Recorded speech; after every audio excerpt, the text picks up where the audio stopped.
Today I got a nice decent stack of comics to go through. First one's comic books for kids. This is put out by Oh Yeah Comics to help kids in the hospital.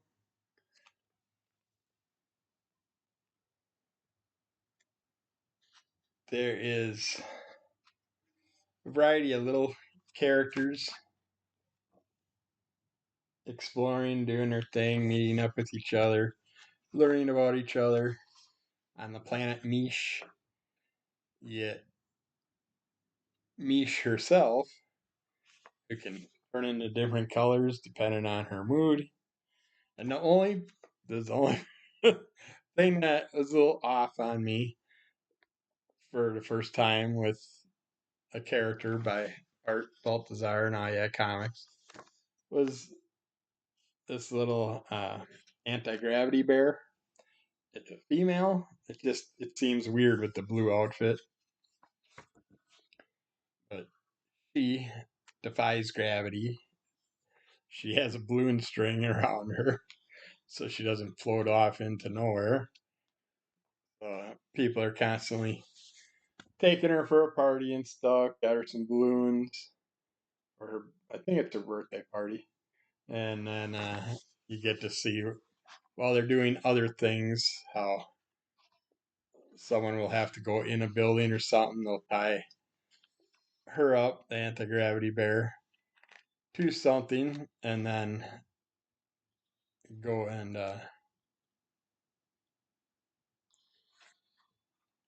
every now and then something will untie the tie, and the anti gravity bear will start to float off and stuff like that. But yeah, this was a lot of fun. You also get Artie B, the little bee character, made after Art Baltazar, and then you see some kids in a hospital, and they're like, "Yeah, looks like they could really use some comics, something to cheer them up when they're stuck inside, dealing with some stupid disease or something like that." But yeah, this was a lot of fun. Has his the floor of his painting studio picture on the back, like they do with most Yeah comics, and then a character on there. That was fun. I really enjoyed that. New characters again, coming up with more and more new characters. Then we got this Goobers book with splayed clay on the cover. And then you can see just like the old cards back in the day, the garbage pail cards would have the backs that you could put together and make a giant picture, a bigger picture, and stuff like that. And they did a good job with the peeling thing and stuff, making it look like the old style sticker cards. 'Cause even I checked to see if by chance it was a sticker. And this is a nice thick one, nice thick comic. But yeah, you get to learn about these goobers. It's done by Cody Ziegler, Ryan Lee, Kurt Michael Russell, and Ann World Design. Uh, Put out by Vault Comics. So we got this alcoholic character in the town that comes across something that fell from the sky, a meteor or something that came from the sky that happened to have a critter or critters connected to it. Then we get a group of characters that are going on vacation to that town. So one of the characters lived in that town, but they're going out to a cabin out in the woods. They stop and pick up a bunch of supplies. And then they head out for the cabin, and our character, our drunk, happens to appear asking about something shiny, shiny side up, just going on and on and on. Left kept her shiny side up, keeps saying stuff like that. And then eventually we get to see that there are alien species that are attacking the town. And that came from the meteor that fell from the sky. And you get to see our characters try and save the town and save the world. Yeah, that was fun. Another enjoyable one. Yeah, got a quote. back, so I'll save that the way it is. Then we got Keenspot Toybox, another free comic book day issue. This one I was interested in because some creators I know, like Troy Dungara, Matt and Fife, and Matt Rogers, and Troy, Troy, Potsy, Potcheck, and some other people, creators are all have little stories in here. They're just fun little stories that represent their characters nicely. Happy Astronaut with kind of an ad to start us off with. We got a toy teaser, well, not really a teaser, but they're all little stories. But from the toy comic and from Squish Squash, another comic that we follow. Robot Girl in there.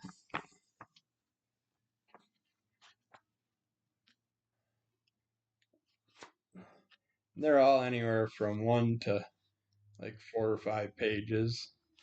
We got Sister Powers taking a power nap on some fluffy beds of who knows what, and then once they leave the fluffy areas, you realize that they're critters that they were sleeping on. Kung Fu Legume, if you've heard any of my reviews, that has been a very fun character, which I haven't seen nothing new out in a while. I'm hoping they're bringing something up there for that. We just got Glopple not long ago. Don't remember if I read and I don't think I read and reviewed that yet. We got Grubs. He's trying to do stuff that could get him in trouble and trying to finagle through life that way. We get Zor having to go on a mission again when a girl starts crying because she lost her tooth, and her tears are what bring Zor to life. Gore. Then we got a kid slapshot comic in the back that hopefully is leading into a new kid slapshot storyline here pretty soon. But that was a fun one from Free Comic Book Day. Gave you a nice variety of characters and stuff to check out. See if you're interested. And after you read the teasers, you can go into Keenspot and pick up your own copies. From Adventure Comics, we got Monsters from Outer Space #3. I know it's #3. I didn't read #1 or 2, but I wanted to see if this is something I wanted to get more of. And this is #3 of 3 from 1993. It's Will Jacobs, Gerard Jones, Gary Yap, Tom Smith worked on all this. It's black and white with a kid being pushed around by some alien beings that all look alike. And he's dealing with them about the only character that really knows about the alien species on Earth. And then they end up going into battle. You got a nice little sci-fi space battle scene going on. I don't want to give the end of it away since we never did 1 or 2.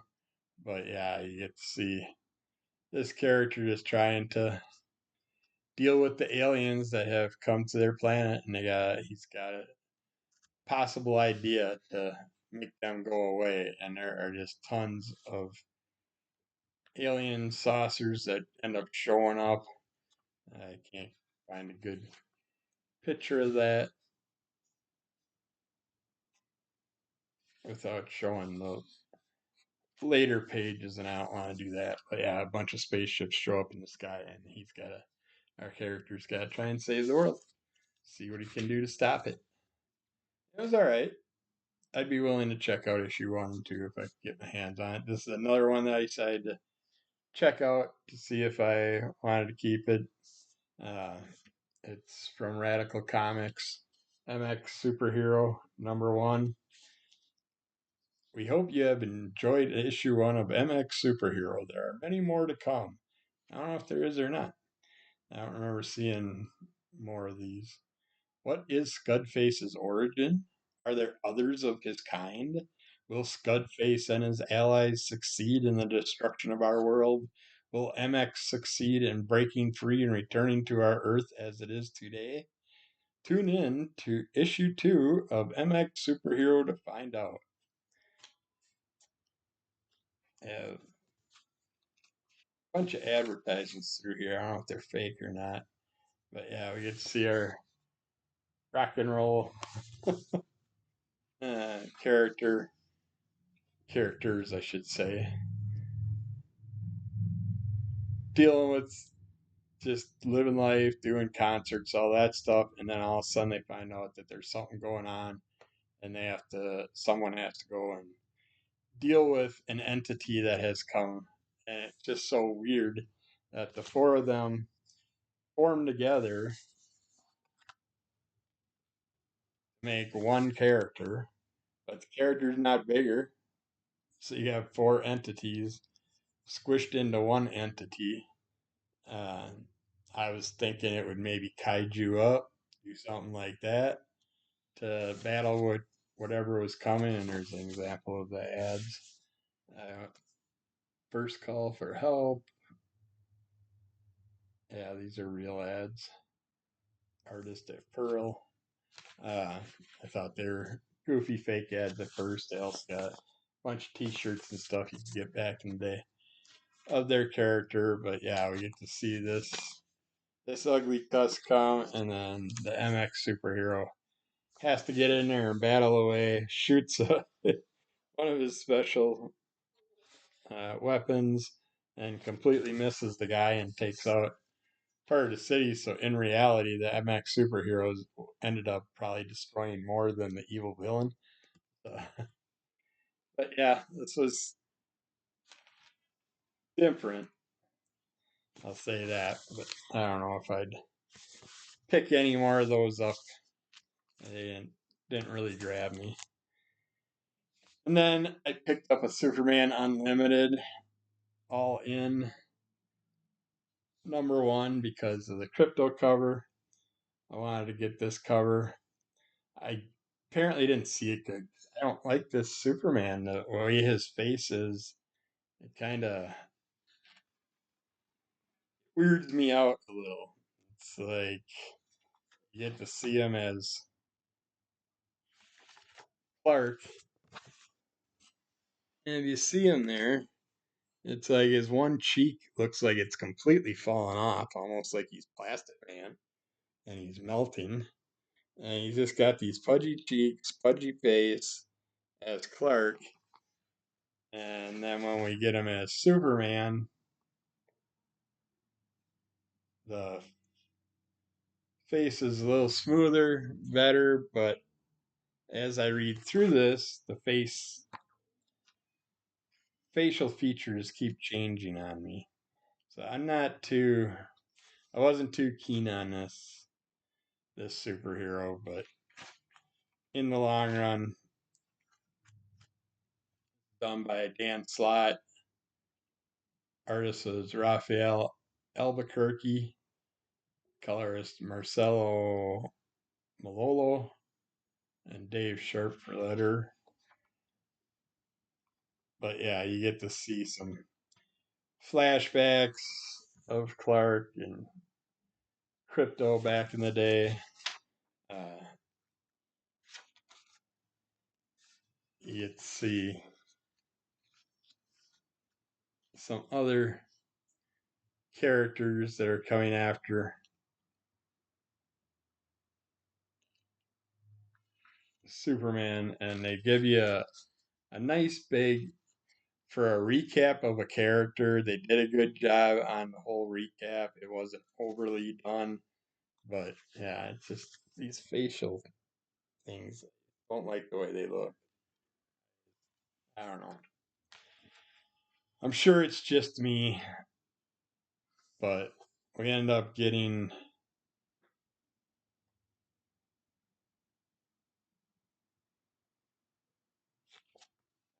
Superman dealing with this big rock coming towards the Earth, and he goes to get rid of it, and it ends up being a big giant ball of kryptonite and affects him.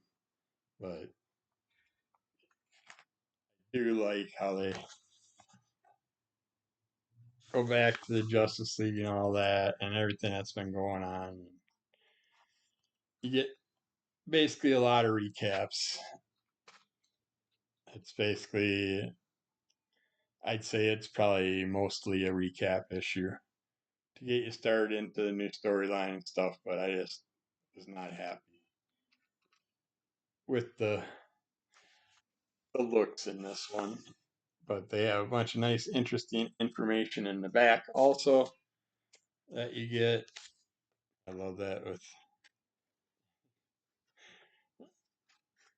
Krypto and Supergirl hugging, and then uh, Streaky off to the side, just giving that dirty look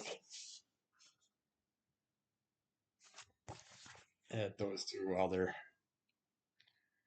getting along together. And then you also get a teaser of Supergirl, which I want to get the whole issue of this now.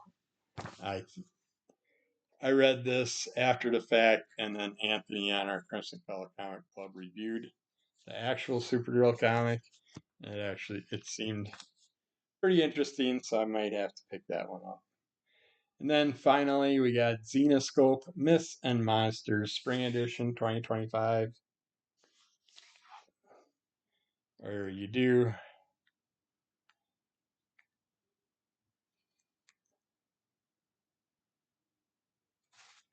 get some imagery in here and stuff, and some information about future things. Apparently, they got Pooh versus Bambi issue 1 through 3 coming out. Should be interesting, but in here you get a teaser for that Pooh versus Bambi storyline, and we get to see some other characters in here. I don't want to show. Dang it. I don't want to show that either. You get a Terror and Fury story in here. The stories were great. Uh, the Bunny Man and our goat character and these and stuff, and a lot of the monster type characters from Zenescope are put in here, but we have a character in here that looks too much like Joker, the death metal Joker, and stuff like that. And I want to show him, but he's the last page of a story. But there was one other character in here too that was very similar to a character I've seen before, and we know from comics, but I can't find that page, of course. Man, Goat, and Bunny Man characters. But yeah, I like this. It had a couple images and stuff, but a couple great stories, short stories are in there also. Represent a lot of the weird monster characters from Zenescope. But that's it for today. Keep following Under the Cull of MS. Rate, review, subscribe, tell a friend, give us those likes, leave a comment. I'll comment back. Check out Crimson Color Comic Club for our group podcast. And I will be back with more of these sometime soon. Thanks. Bye.